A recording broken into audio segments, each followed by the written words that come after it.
হিমালয়ের পূর্ব প্রান্ত থেকে উৎপন্ন তিস্তা নদী ভারতের উত্তর সিকিমের পার্বত্য এলাকা এবং পশ্চিমবঙ্গ রাজ্য হয়ে বাংলাদেশের উত্তরবঙ্গের জেলা নীলফামারী দিয়ে প্রবেশ করেছে এ নদী। এ নদীর দৈর্ঘ্য প্রায় 414 কিলোমিটার। এর মধ্যে বাংলাদেশের ভিতর দিয়ে প্রবাহিত হয়েছে 121 কিলোমিটার।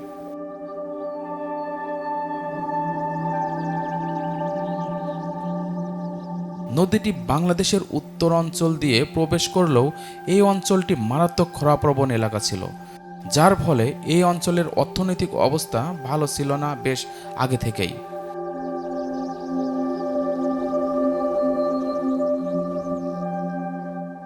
এই অবস্থা থেকে পরিত্রাণ পেতেই তিস্তা নদীর জল ব্যবহার করার পরিকল্পনা করে বাংলাদেশ সরকার। 1979 সালে বাংলাদেশ সরকার জল ব্যবস্থাপনা ও বন্যা নিয়ন্ত্রণের জন্য তিস্তা সেচ প্রকল্প কাজ হাতে নেয়। কাজটি শেষ হলে 1990 সালে 5ই আগস্ট সাবেক মহামান্য রাষ্ট্রপতি হুসাইন মোহাম্মদ এরশাদ তিস্তা ব্যারেজটি উদ্বোধন করেন। এই ব্যারেজটি প্রায় 615 মিটার দীর্ঘ এবং 44টি গেট রয়েছে।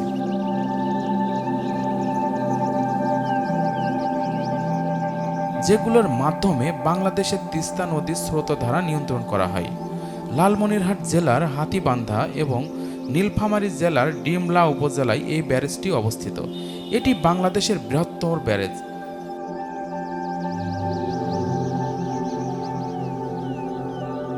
তিস্তা ব্যারেজের সাথে 80 কিলোমিটার খাল এবং অসংখ্য শাখা খাল রয়েছে।